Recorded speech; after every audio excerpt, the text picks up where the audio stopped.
Okay, this is Austrian Airlines, 787-900. We're in the first class cabin. Hello. Hello, good evening. So we're going to go across here to seat 3K. Oh, this is a beautiful, beautiful plane. Just a little peek back there to the Premier Economy and Economy section. And then up here we go to the first class cabin. I selected this flight. It's supposed to be, Austrian Airlines is supposed to be world renowned for their service and their food.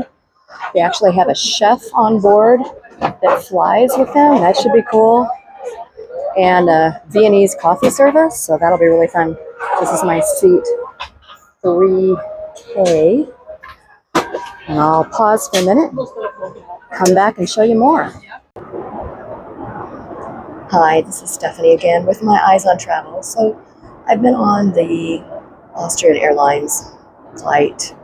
It's a 787-900. I've been on for about three and a half hours. It's nice. The food service has been excellent. We had snacks that they just called salty snacks. I don't even know what they were, but they really were good. They kind of had a mustardy taste to them. They were really good.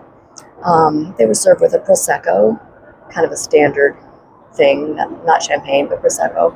But they did have champagne available for their first beverage service. They also had several wines, about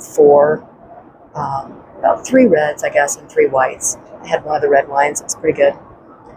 They had a choice of 8 cocktails, like alcoholic beverages, just 8 different beverages. I think 4 of them were cordials, so they were kind of limited on their cocktail menu. But they had a lot of non-alcoholic beverages, which is awesome to have, especially on a long-haul flight. This is a 7-hour flight. I'm going from Newark to Vienna, Austria, so it's about a 7-hour flight. Again, the food was great. I had prawns for an appetizer. I had the Wiener Schnitzel, which was the entree. I do advise pre-ordering your meal before you get on the flight because they had a limited amount of the Wiener Schnitzel. Unfortunately, I had pre-ordered mine, so I was able to get it, but some people around me were not able to get it. And then for dessert, we had a panna cotta, a cheese board. It was very nice, or your choice of fruit. And then their famous coffee service.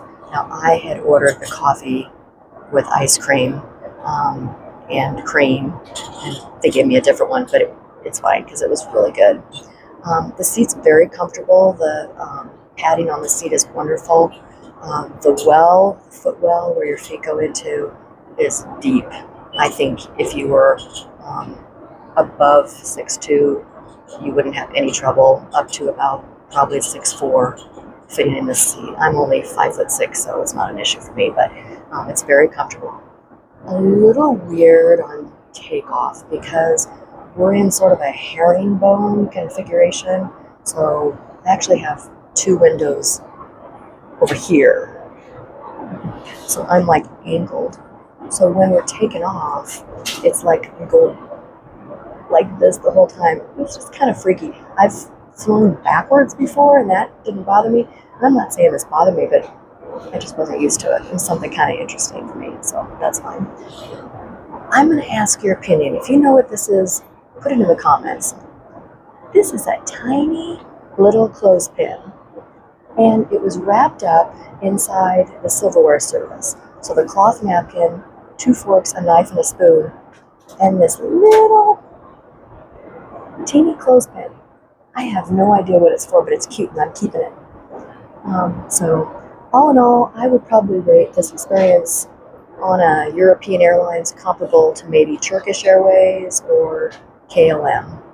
I would rank it above my experiences that I've had, service-wise and food-wise, above British Airways probably, but comparable to Turkish and KLM. So I definitely would fly it again.